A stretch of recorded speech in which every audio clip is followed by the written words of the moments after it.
Good evening, live from ZTN studios in Harare, Zimbabwe. Welcome to our virtual discussion. ZIMCODD Public Finance Management Reform in Daba, SI 50 of 2021 Communal Lands Notice, addressing the impacts of private sector-led development on livelihoods. This program is brought to you by Zimpaper's TV network ZTN in partnership with the Zimbabwe Coalition on Debt and Development, ZIMCODD. Hello, I'm your host, Andy Hodges. Zimbabwe's local government minister, Honorable July Moyale, recently issued statutory instrument SI 50 of 2021, or the Communal Land Setting Aside of Land Chiredzi Notice 2021, to allegedly forcibly remove families from the Chilonga areas in Chiredzi. The move, it was alleged, would result in the displacement of around 12,538 families from Chiredzi East and South constituencies. Today, however, we have seen reports in the national press that allege that in fact the analysis of the effects of SI 50 of 2021 on the villagers in Chiredzi is incorrect. Today we ask, what are the true facts? And further we discuss ZIMCODD Public Finance Management Reform in Daba, SI 50 of 2021 Communal Lands Notice, addressing the impacts of private sector-led development on livelihoods. Now, to do this, we are joined virtually this evening by Honorable July Moyale. He's Zimbabwe's Minister of Local Government. Honorable Alan Norman Rusty Markham. He's MP for Harare North and committee member of Zimbabwe's Parliamentary Portfolio Committee on Local Government, Public Works and National Housing. Francis Mukora, Research and Advocacy Coordinator at the Community Alliance for Human Settlements in Zimbabwe, and Dr. Solomon Mungure. He's Peace and Governance Specialist. Gentlemen, welcome to the show. Minister, maybe you can clear up some confusion. Previous press reports indicated that SI 50 of 2021 would see the forced displacement of over 12,500 villagers from the Chiredzi area. Today, however, the Minister of State for Mashvingo Provincial Affairs and Devolution, Ezra Chadzamira, said, and I quote, "No one will be moved out to the Chilonga area and Chiredzi South for the $60 million Uturn grass project by a private milk producer on 6,000 hectares, as the local farmers will become outgrowers and only a few families will have to move within the area to allow infrastructure development." So, Minister, what is the government's actual position? Thank you, Hodges.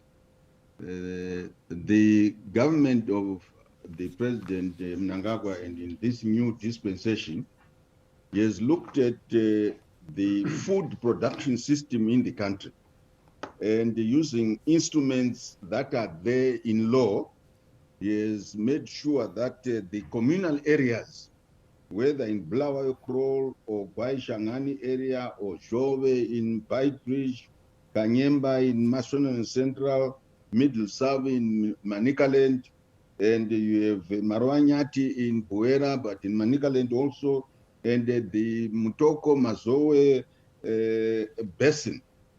All these are communal areas where the president has said, to ensure that there is food security, we need to create irrigations. And in terms of the act, when you create irrigations of that nature, you do an excision of the communal area so that you can replan. It gives an opportunity to government to replan what they are going to do.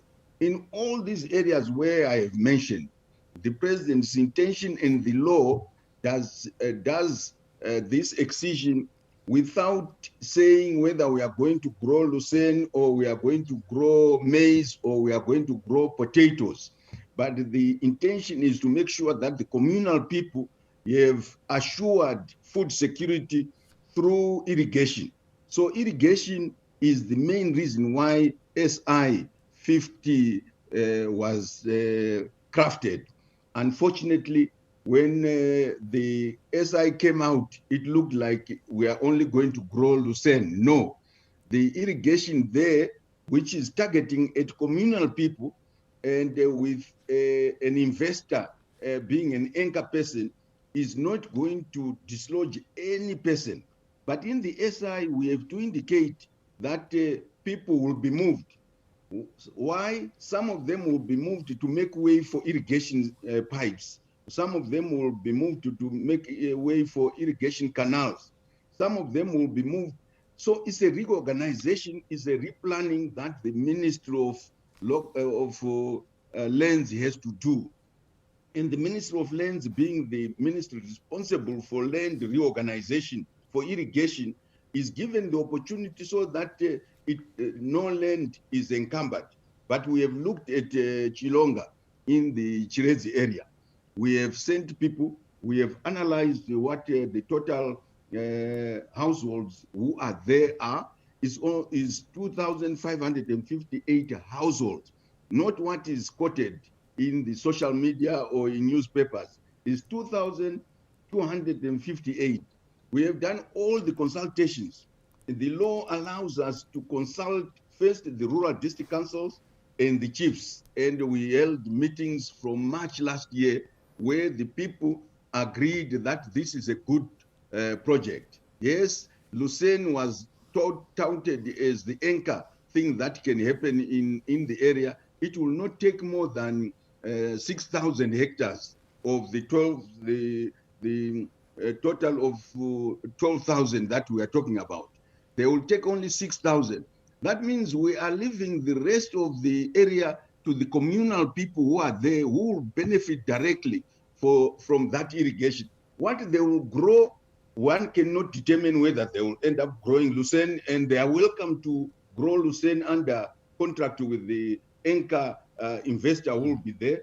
But they can grow maize, and we were saying they could grow horticulture, but they have an opportunity that has never been there to make their land, which is very fertile, become productive agriculturally. So Minister, and that's what the president is doing. Right, Minister, then can I ask you though, because yes, the SI itself is quite specific, and it says any person occupying or using the land specified in the schedule is ordered to depart permanently with all of his or her property from the said land by the date of publication of this notice. However, of course, your position that you've just clarified today, the government's position, is that very few people will be displaced. So was the SI badly worded, Minister?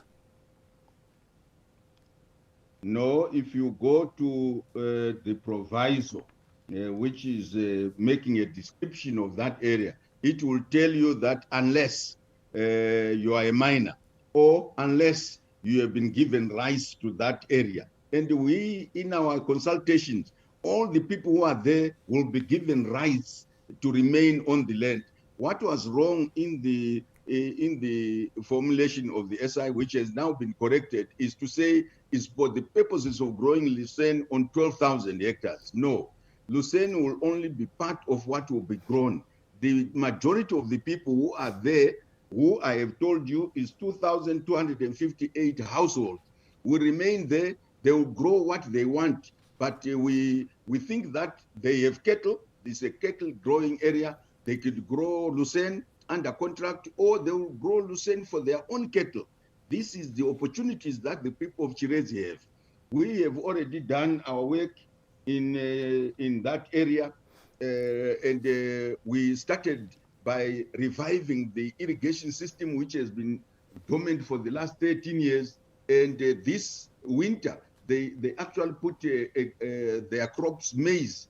They are one of the few communal area people who have grown winter maize because of the president's wish to say we anchor our food security on irrigation. And this is a dry area. In any case, Hodges, in Chilonga area, in Chirezi area, that whole ecosystem has 267,000 hectares of land. And our president is determined to say, this is the time when we can utilize this irrigation. We have two Bimkosi, we have Mtirikwi, we are planning Runde Tende, and all that now requires us to look at land, and that land is in the communal areas for the benefit of our people in the communal area. We are not just looking at Chilonga area. We are looking at other communal areas in the area, in the place. And if you went to Ministry of Lands, they will tell you what they have gleaned in order to turn that whole area and the water that is abundant into a productive area.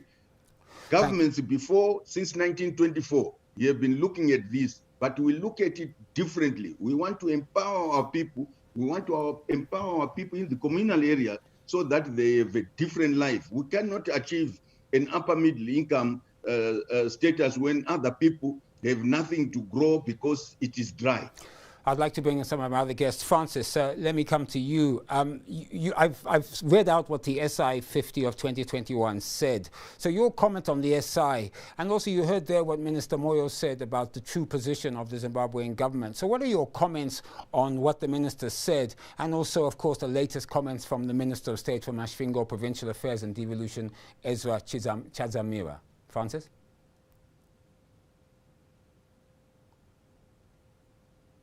Hello, thanks, Andy.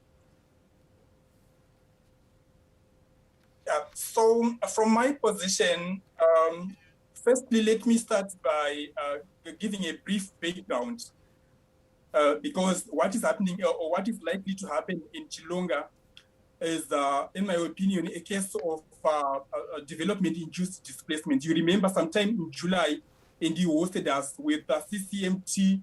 There was also the Infrastructure Development Bank of Zimbabwe, and there was also, Hello,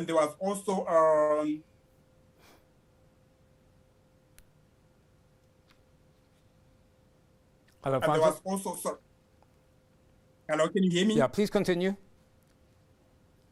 Okay, so I'm saying what is likely to happen in Chilonga, just by way of a background, is the continuation of the development-induced displacement, the one that we spoke about when you first hosted us sometime in July last year. And then by way of background again, this is not kind of an isolated case, because previously, over the past maybe year, we've also had a similar statutory instrument that has been targeting the Batoka township in Wange, somewhere over there. But the bottom line is, in terms of what is likely to happen, what the minister referred to as the social media, what is going around the social media is that there is no clarity what the government is saying and what, like you said, Honorable Chadzamira said, and what the minister says kind of different from the way the communities that are said to be affected understand the issue.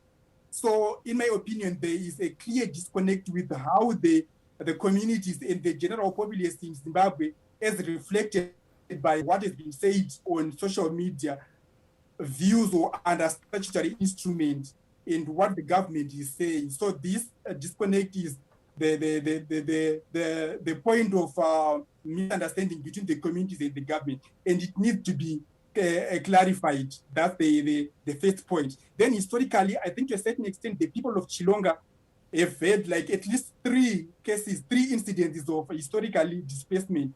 First, to establish the plantations, the sugar plantations, and also when the Gonare-Jou National Park was being constructed. And now, with the statutory instruments, people don't really understand what exactly is going to happen. Yeah, but Francis, can I ask you? You keep on using the word social media as if that is the truth. But have you actually conducted any research on the ground? Has anyone spoken to the villagers to understand what they understood by the SI? I think that's critical, because we can't rely on social media to get our news. So have you done any on the ground research at all?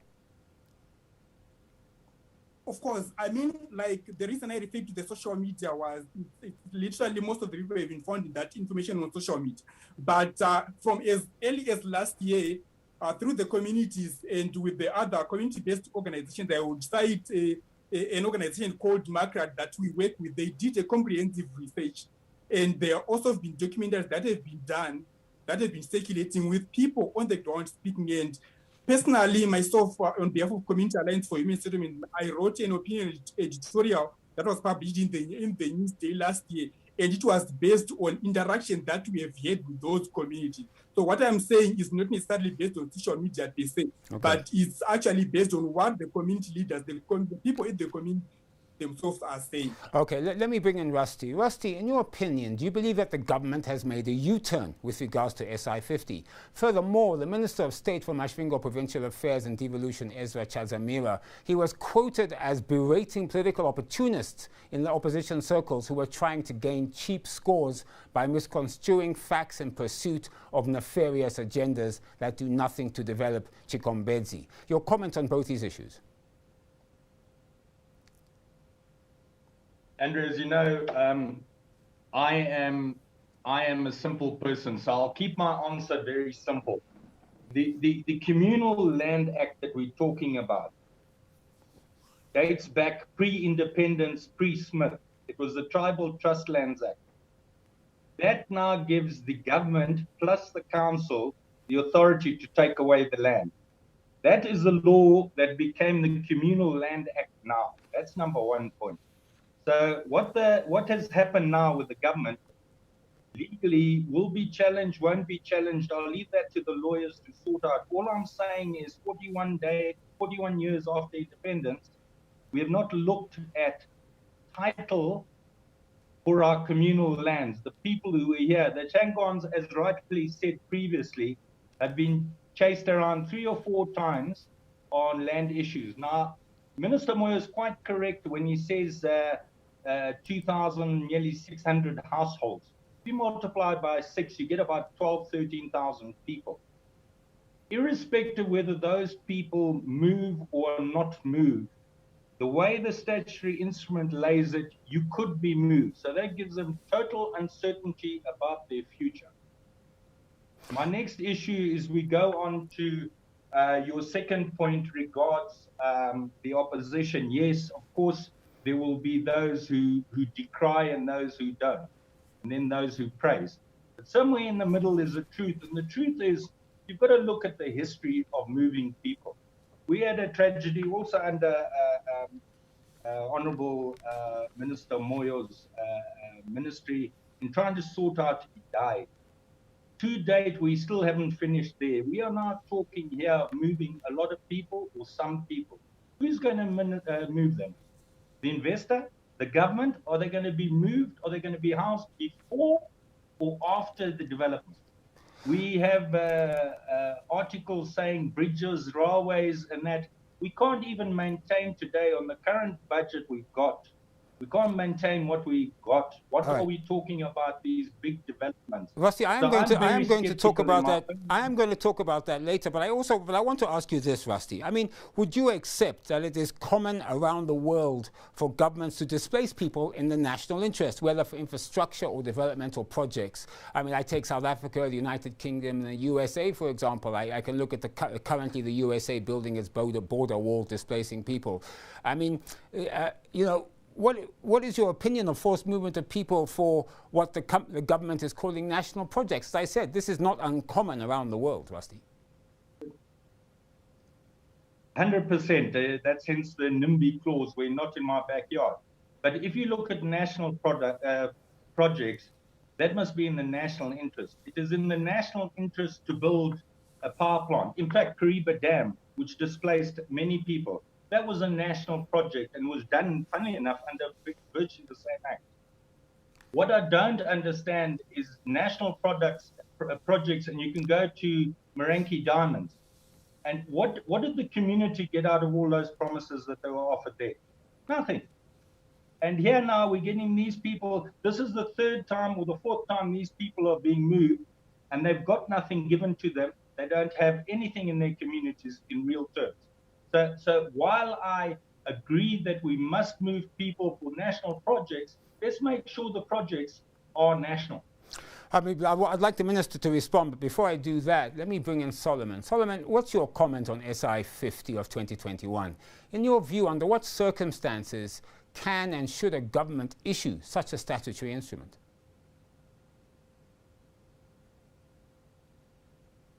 Thanks, Andy. And I would like to partly reinforce what Francis and Rusty have just said before I come to your main question. So the SI itself sort of reignites the memories of the people in terms of how laws have been used to alienate people. And with due respect to Honorable Moyo, this is not necessarily always out of fact and out of the fact that government has bad intentions, but people hold on to history, people hold on to memory, people hold on to experience, people hold on to narratives and realities that they've lived before. So, and in spite of the value, the validity, the importance of SI 50, the main question is not even the SI.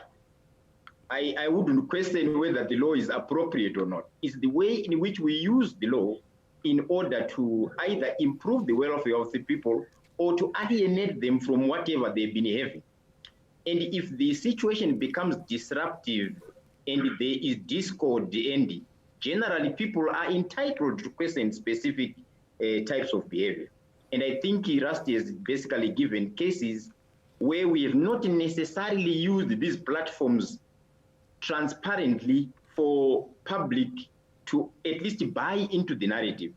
And I think, Andy, what we are currently encountering is not really that people don't believe in government per se, but that government and previous governments have done the same exercise, resulted in dangers that people are scared of.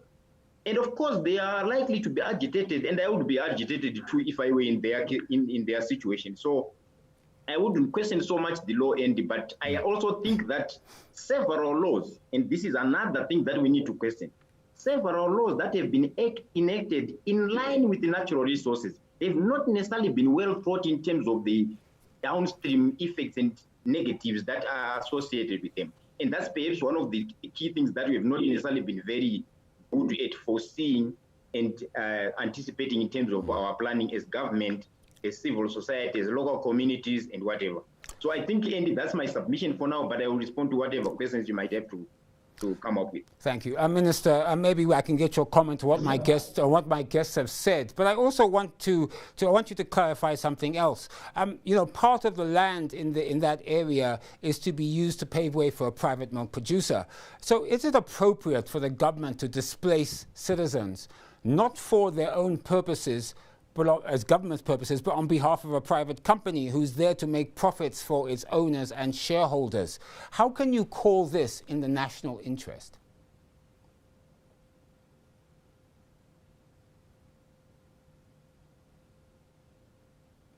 Minister Moyale?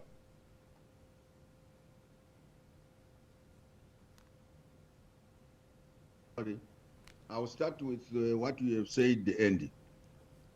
The displacement of the people in Chilonga is only to make sure that irrigation scheme works, and they are not being displaced in order for them not to make a living out of the land which they have used throughout. If you went and you did Google Earth, even from where you are, you will see that the area that most probably the new investor will come in is not populated at all.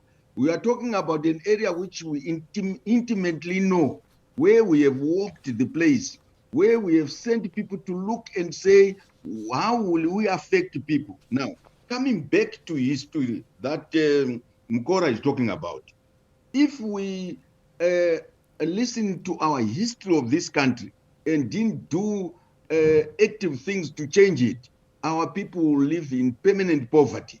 Yes, we know that they were displaced when the triangle estates were done. We know the effects of that on our people. We are against that type of development. We know what displacement happened when Kariba was built, and we know that it cannot be the mantra that we are doing.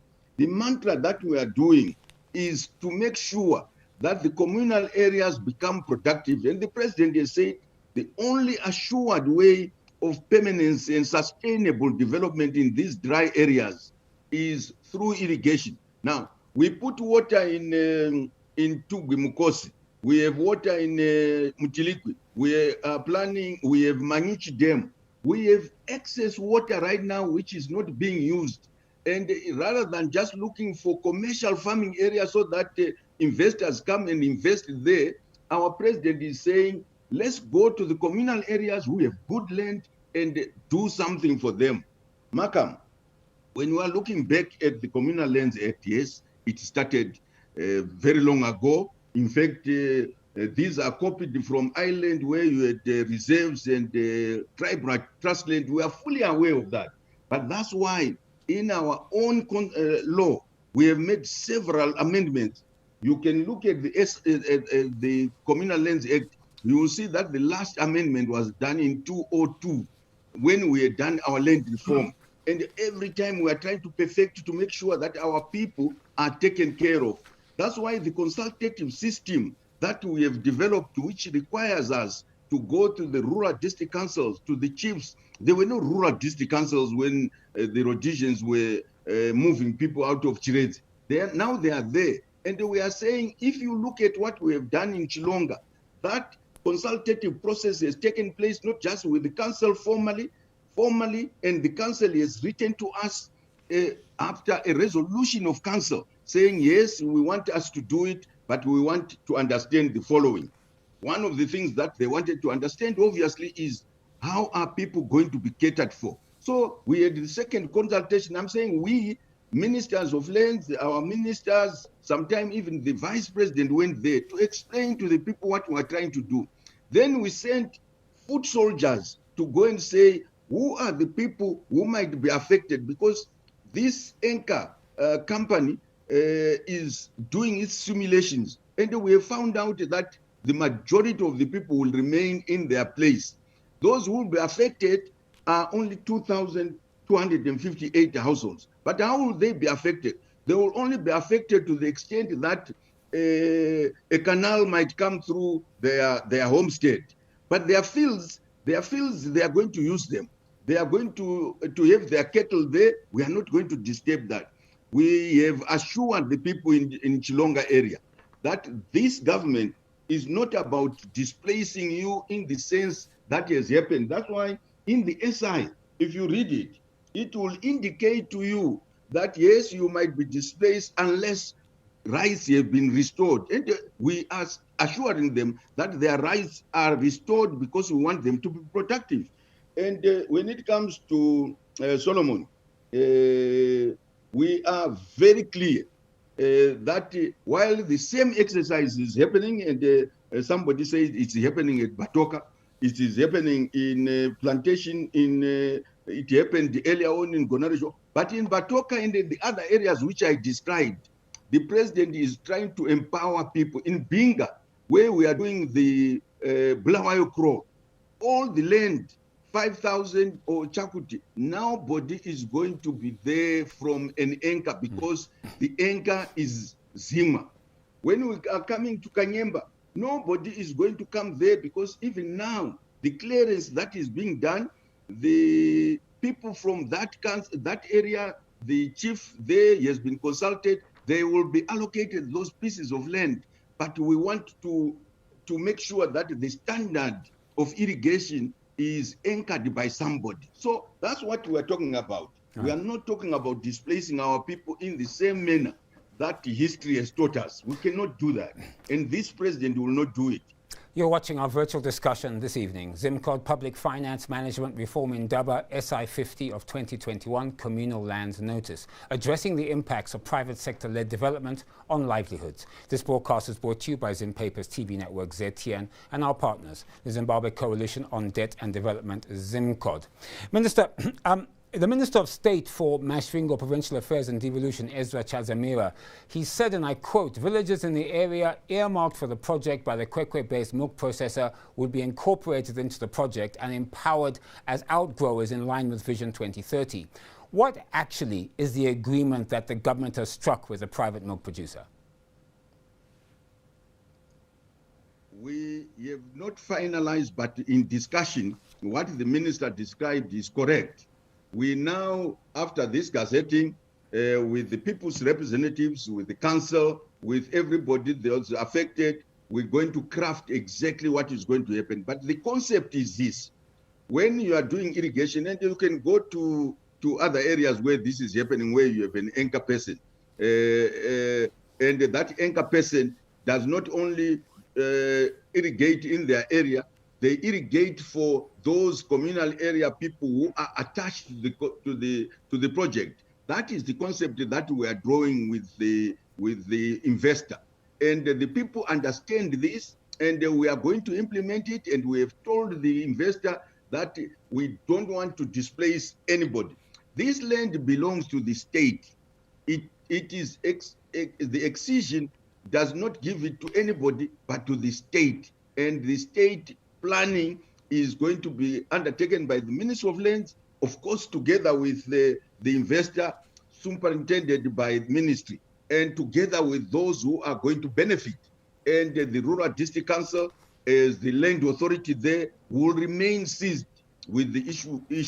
The chiefs there, Chief Sengwe, Chief Chowani, and others who are involved, obviously, we want their people to benefit, and we will not leave them out in our formulation. So, Minister, we are convinced about Minister, can you assure the nation that whenever the agreement is struck with the private investor, that the benefits that they promise will actually happen, and that they're not empty promises just made by the company to secure the land? How will you assure the nation of that?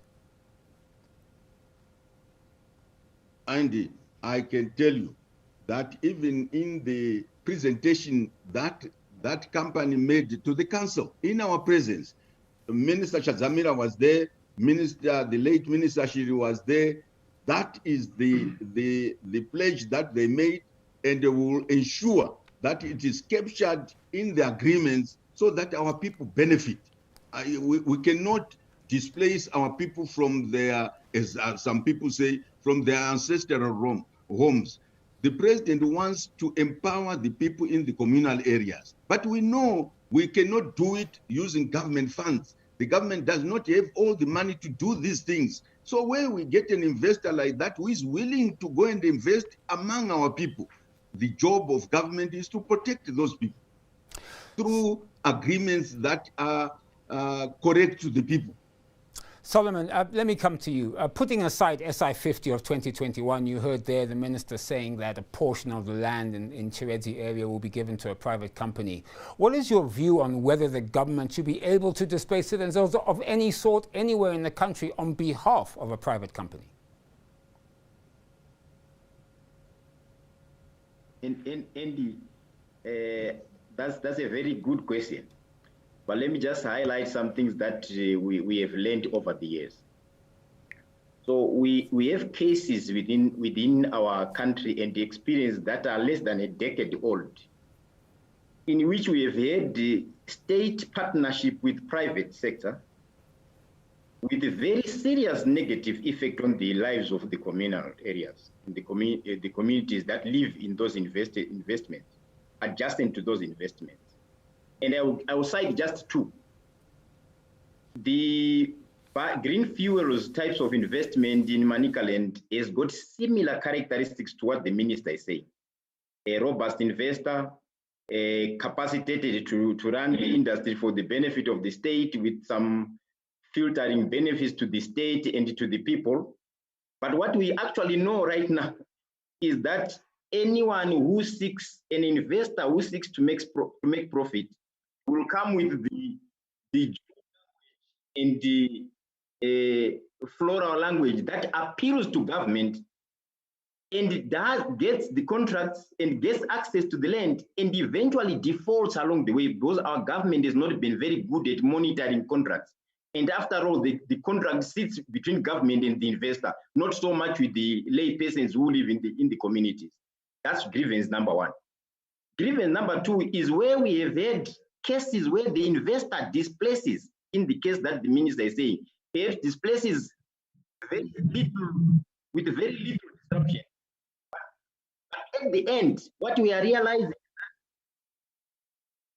is that the benefits that the company gets do not necessarily benefit the communities themselves. I'm talking about compensation arrangements, zero compensation. And these are experiences that we have right now and under the same government.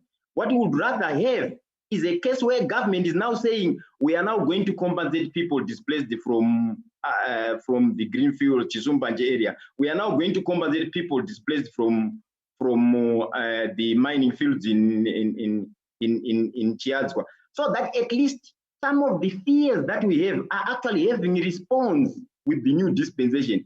If the new dispensation is going to create new residents of communities that are whose issues are unaddressed, and you have got a long history of people whose grievances are still outstanding, then that gap becomes the grievance around which the general citizen is now questioning. So why are you going into new ventures when you have not necessarily yielded anything from the old ventures? That's a simple question. It's not even not even technical. It's just a question of, so why are you rushing away when the current situation has not been resolved? That's pretty much what many communities are asking about. All right, Rusty, it would appear that some displacement of the Chirezi citizens is a fait accompli and will be going ahead, so said Minister Chazamira. So it has been reported that the government, through the Minister of State for Masvingo Provincial Affairs, as I said in devolution, Ezra Chazamira, has stated, and I quote, "The grass project will be Masvingo's biggest investment in recent history by private investors, transforming the rural Chilonga hinterland with new modern bridges, roads, a railway line and a factory." Rusty, surely this is a good thing. Your comment?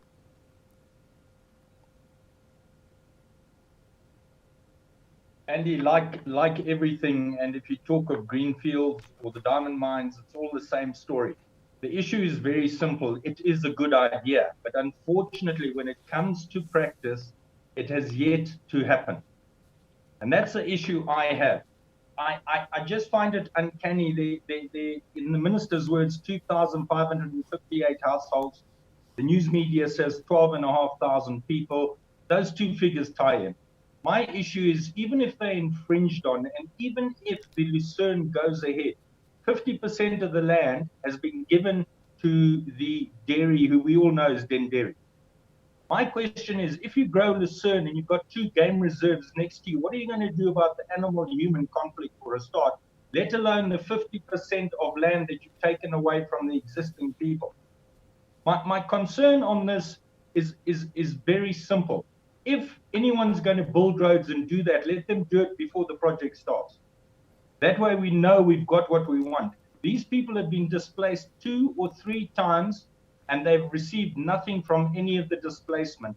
This will be the next time, and I'm very concerned that they will not receive the displacement. And I'll tell you why. If we go back 3 months, we've just done the national budget with the new NDS 1 starting and all that.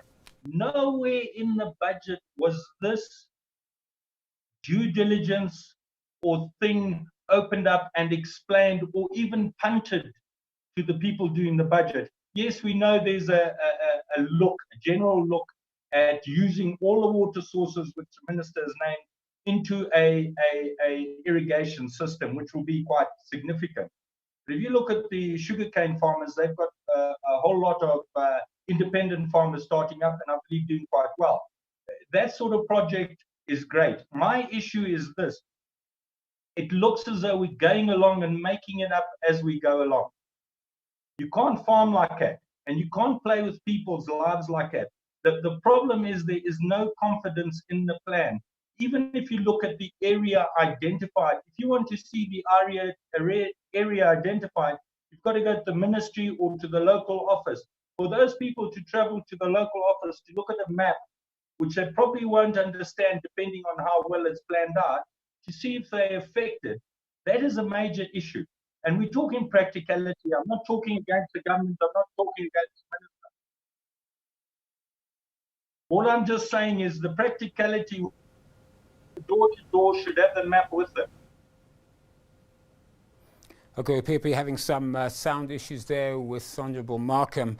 Francis, before I cross it back to the Minister to respond to some of the comments from the rest of my guests, what are your comments, Francis? I mean, here I'm talking about the ability of government to displace citizens on behalf, in this case, portionate for a private company. And secondly, of course, the fact that the government is promising that the Chilonga hinterland will have new modern bridges, roads, and a railway line, and even a factory.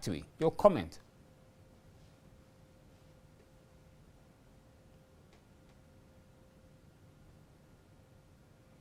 Francis?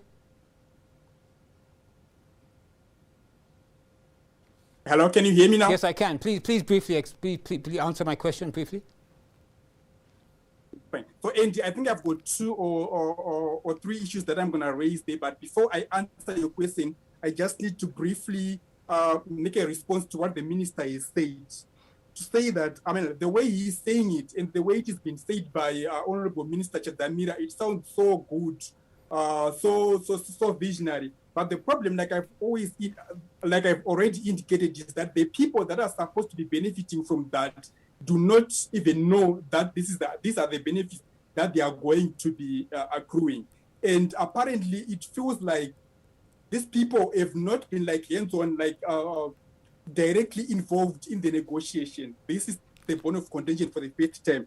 Then secondly, my fellow panelists have already alluded to the issue of Chisumbanje. It's not too far from, I think it's less than 200 kilometers from Chilonga.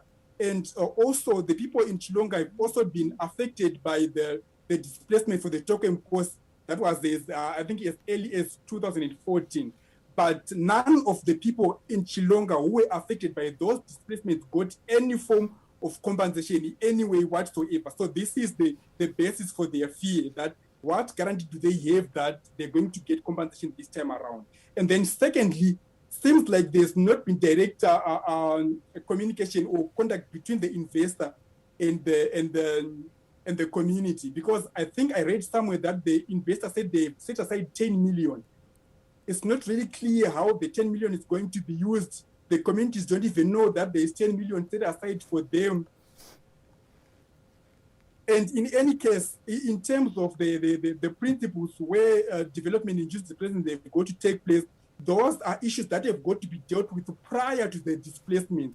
And I think it's a bit on the negative for government to start by issuing a statutory instrument and then get people displaced from the communities and then seek to compensate them after. It has got to be done before, not after the movement of people have happened. So that's the point that I'm going to say.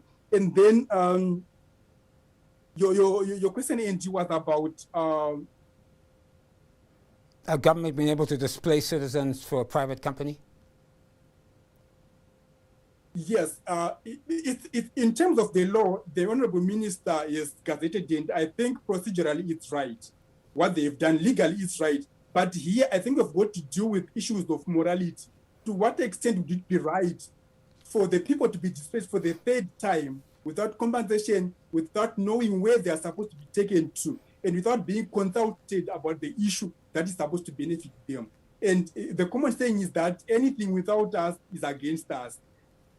There has to be that direct communication, direct interaction, direct engagement between the government and the investor and the people, which, based on what we have heard and what we've experienced, has not been happening. All right, let me bring in Minister Moyale now, Francis. I think Minister Moyale, you heard my other guests. Let me just recap some of the things they've said. They said that there appeared to be no direct communications between the investor and the community. The people in that area don't really know the benefits of the project. And finally, one of the other points they made was that history has shown that promises given have not been kept in the past. So maybe you could comment.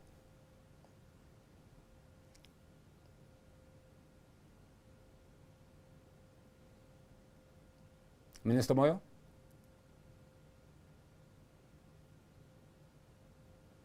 Sorry.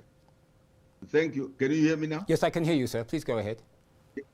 Yes, I am muted, of course. I want to thank the panelists.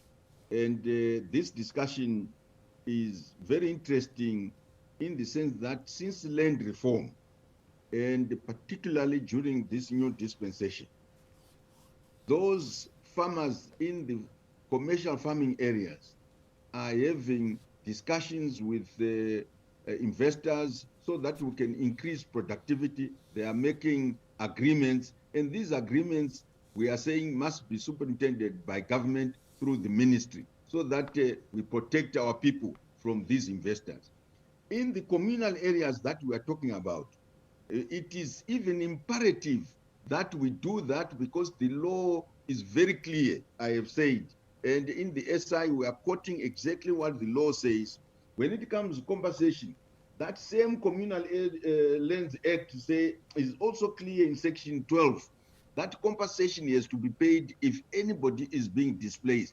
Now, the displacement that we are talking about today is not to move people from Chilonga to Chikombedzi. No, is to move a person who might be in an area where we need to have a center pivot or a canal, move them to where they can be there and still benefit. So it's reorganization within that same communal area. The emphasis is we are reorganizing and we are giving the people the opportunity and we are telling them that will happen.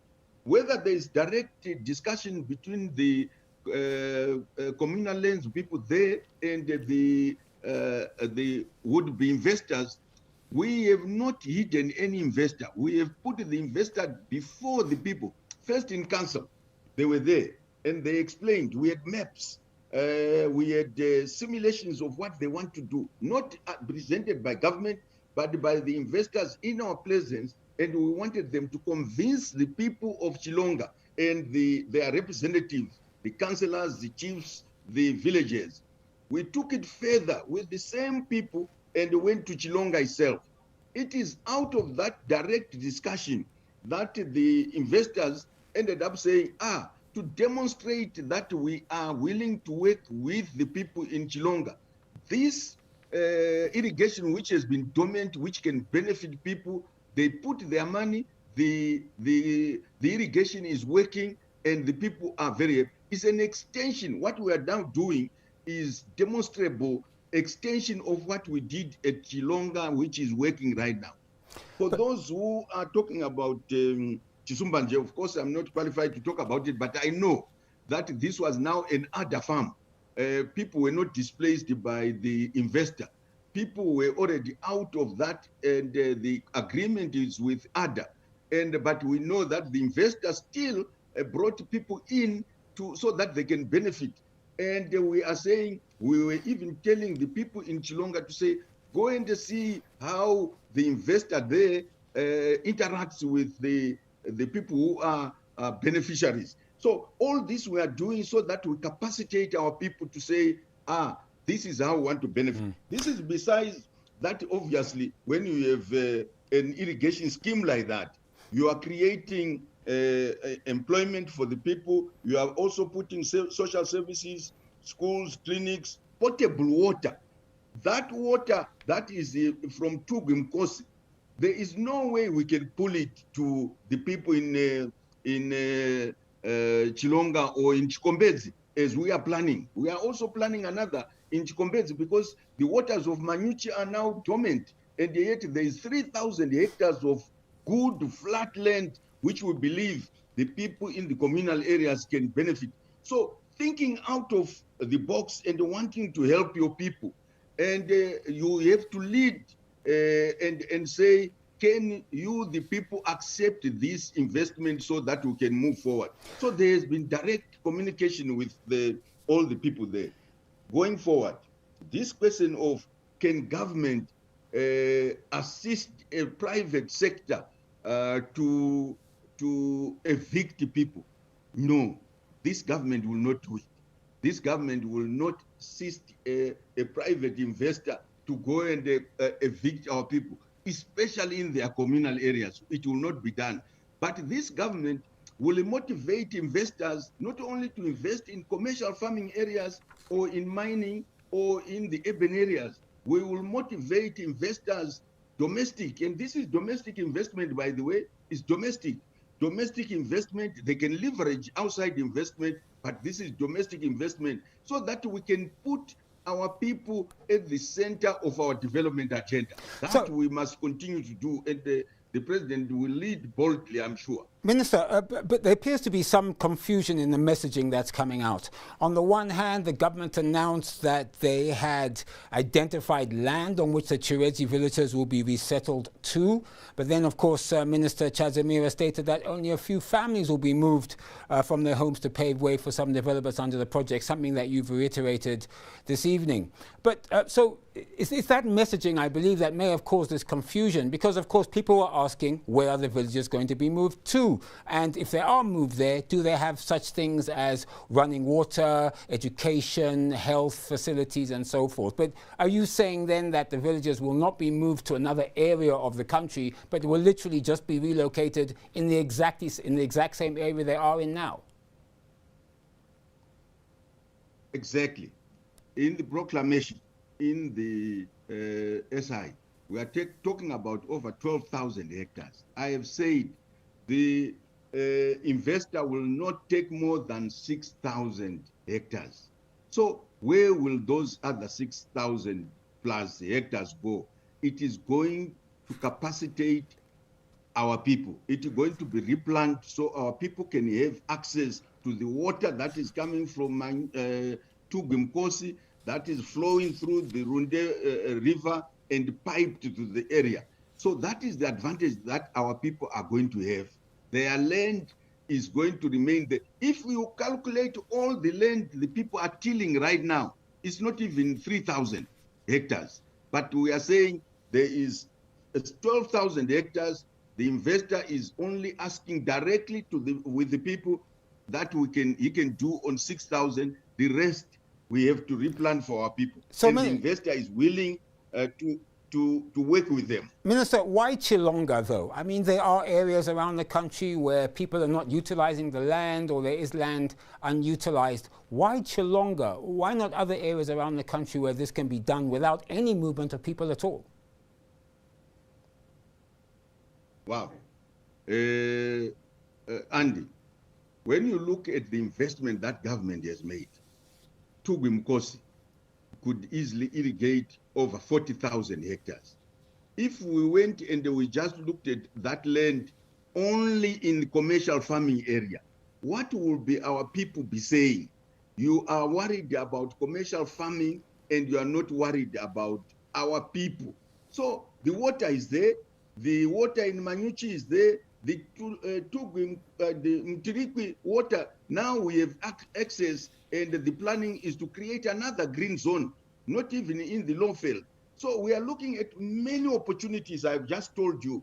There is Kanyemba, which we are looking at. There is Marwanyati in Buera. These are dry areas where our people need also green belts. There is Binga Kroll, the Bulawayo Kroll, where center pivots have already been put. Right now, as we speak, there are areas where we think our people can benefit. And the president has said our food security is anchored on irrigation. That's what we are doing. And the Chilonga people, the soil is there, the access to the water which is flowing through the Runde River and Chilonga, we are taking the water directly from the river into irrigation in Chilonga. And Chilonga, the new one, is an extension of what we are doing. So we are looking at all the communal areas, the commercial farming areas where we can do these climate-proofed irrigation schemes. You are watching our virtual discussion this evening. ZIMCODD Public Finance Management Reform in Daba, SI 50 of 2021 Communal Lands Notice, addressing the impacts of private sector-led development on livelihoods. This broadcast is brought to you by ZimPaper's TV network, ZTN, and our partners, the Zimbabwe Coalition on Debt and Development, ZIMCODD. Solomon, as an expert in peace leadership and governance, have you and your colleagues been part of any studies, or are you aware of any studies that chart the effects of displacement on citizens? Possibly, can you briefly share with us some of the key findings of such reports or international studies? Thanks, Andy. So there's a very easy way of getting information regarding this. One of them is just following work around peasant studies and land grabs. One of them is that just looking at the traditional literature around accumulation by dispossession, where people just get wealthy by taking other people's capital resources, whether it's natural, physical, social, and whatever forms of capital, and then accumulate them and throw out the traditional owners of these resources. But I want to say, Andy, that I'm just bringing literature and the issues here so that we provoke the same argument. We also want to, Andy, to think about how does public policy work and how do citizens connect to public policy platforms. And I was thinking whilst you were asking this question that one of the key questions that comes out in terms of peasant connection to the state is the way in which communities get access to policy platforms at all. Particularly what Rusty and Francis were talking about in terms of how is the information even available to the peasants in Chilonga? Because we know that the same tools that the state used in terms of accessing and reaching that land, and also tools that can be used to generate information to inform these citizens about the development that is coming their way. But I also wanted to say, Andy, whilst I'm sidelining your question a little bit so that I say what I wanted before the time goes out. Yeah, please do, because we are running out of time, Solomon. Yes, land ownership, Andy, is not just owning the piece of land. It's access, it's ownership, it's use. So you can use whilst the land is not yours. You can access but not necessarily own. But in the bulk of the challenges that we are having in Zimbabwe is actually the problem of land ownership. And it's not being exploited by government alone, it's also being exploited by the private sector. In this case, and like in all other cases, many people will think, and perhaps I am included, many people will think that the state and the private sector are colluding to dispossess the poor peasant. And I think that allegation is yet to be cleared off, because there are many such cases that sit along that one. But my last contribution, Andy, is just the fact that we need, in our programming, Honorable Minister, in our implementation of initiatives within the community, to bridge that gap. It may not even be the profit making and the benefit that you think the communities want. It may simply be that simple connection between the citizens and the state that will solve the issue that we have. As long as that communication is not bridged, I am scared that whatever efforts we may be doing may come to naught, because the main thing that we need to solve here as of now is that issue of trust. And I think, Andy, without citing cases from outside the country, our own case studies in country are good enough to be a good. All right, I have to bring in. Unfortunately, we are coming to the end of the show, but I do have a couple more questions I would like to ask. Rusty, let me come to you. Are there already laws in place or acts in place that restrict how and for what and whom the government can displace people for such national projects?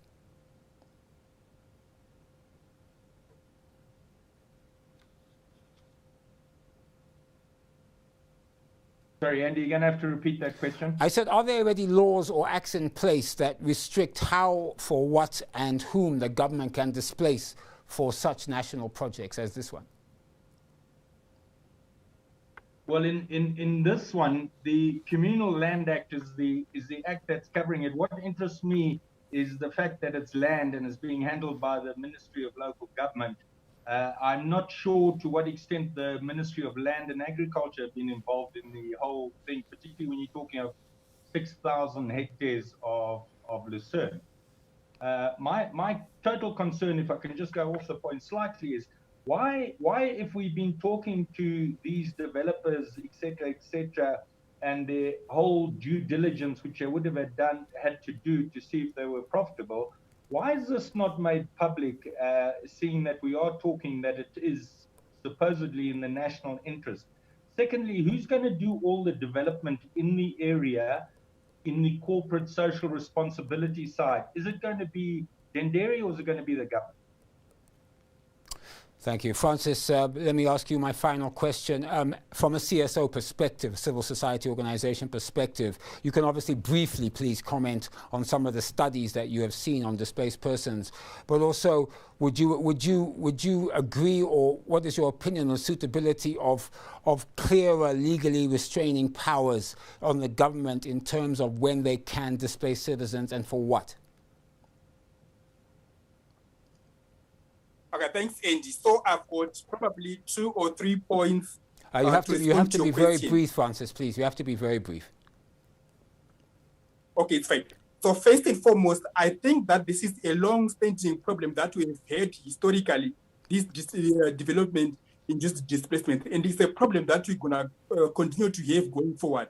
But as the CSO, and this position is also informed by the working group on development and youth displacement, is that what we need to provide a sustainable and long-standing and durable solution to this issue is to try and see how best we can relook at the laws that we have.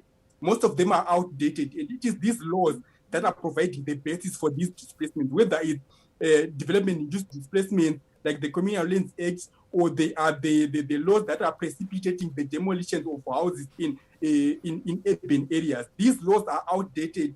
They are contradicted to the Constitution, especially Section 74, and they've got to be looked at. And the responsibility of doing so lies with, first and foremost, all three arms of the state. And I'm happy that you've got Honorable Minister Moyale here, who is part of the executive.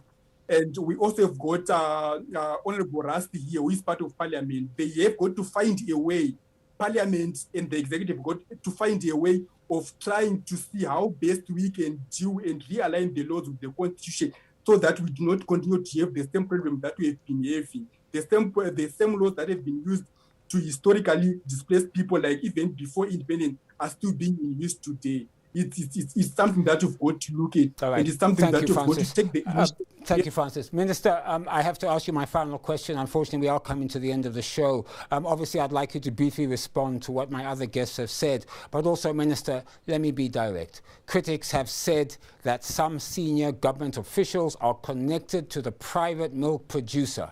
What is your comment to that?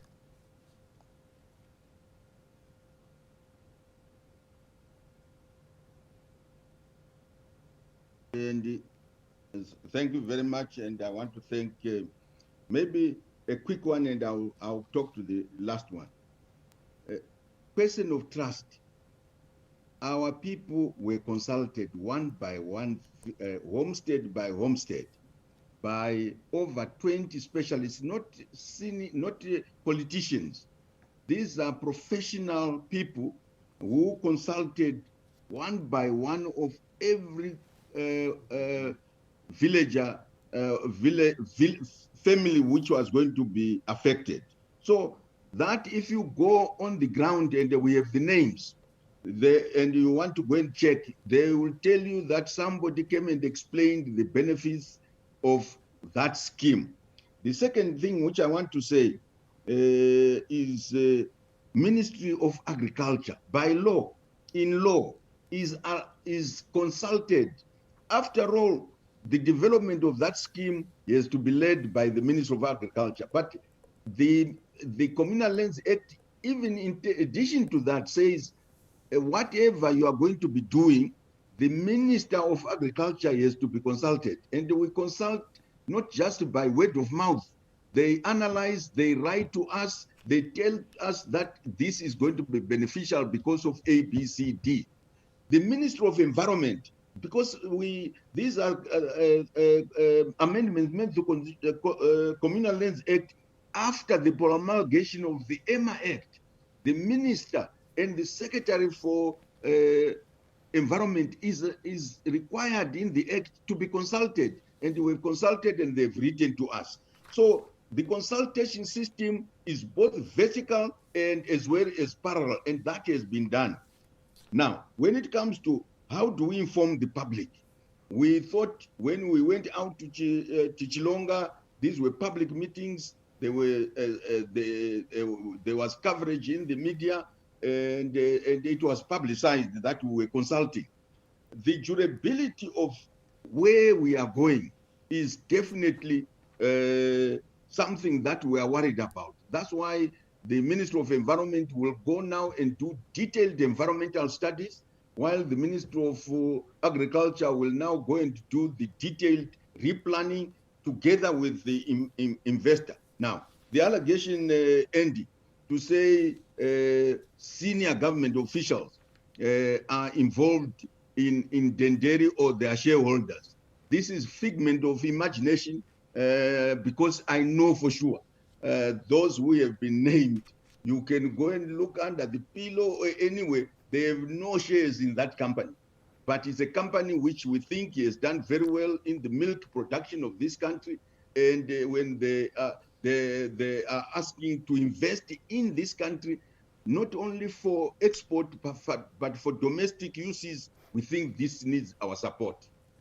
Thank you. We have come to the end of our program for today, and a very vibrant and exciting discussion it was. You've been watching our virtual discussion, ZIMCODD Public Finance Management Reform in Daba, SI 50 of 2021, Communal Lands Notice, addressing the impacts of private sector-led development on people and livelihoods. This broadcast was brought to you by Zimpapers TV Network ZTN and our partners, the Zimbabwe Coalition on Debt and Development, ZIMCODD. I'd like to thank our guests this evening, Honorable July Moyo, Zimbabwe's Minister of of Local Government. Honourable Alan Norman Rusty Markham, Member of Parliament for Harare North and Committee Member of Zimbabwe's Parliamentary Portfolio Committee of Local Government, Public Works and National Housing. Francis Mukora, Research and Advocacy Coordinator at the Community Alliance for Human Settlements in Zimbabwe, and Dr. Solomon Mungure. He's a Peace and Governance Specialist. Thank you all, gentlemen, for appearing on the programme this evening. A final comment. Let me be clear. Displacement of citizens to make way for national projects is not new to Zimbabwe and actually happens in most countries around the world. National projects for the good of all, it is assumed, means that a few may suffer to benefit the many. Critics, however, have asked if such forced displacement, irrespective of the numbers concerned, can and should be done on behalf of a private company, and I think your answer was given by the Minister. Is a project being implemented by a private company a national project? Again, we asked the question and received an answer. They further ask, under what circumstances can a government do this? What should be the consultative process before they take such a step? What mechanisms should be put in place to protect the disadvantaged amongst the villagers and their livelihoods? And if any specific social safety nets should be put in place to protect them? What should be the checks and balances in place for the government to satisfy before they take such a step? And finally, should the affected displaced citizens have the right to reject such a move? All these questions and more we asked this evening. You have heard my guest reactions and responses. It's now up to you to make up your own minds. That's it for me this evening. I'm Andy Hodges. Goodbye, and you all be safe.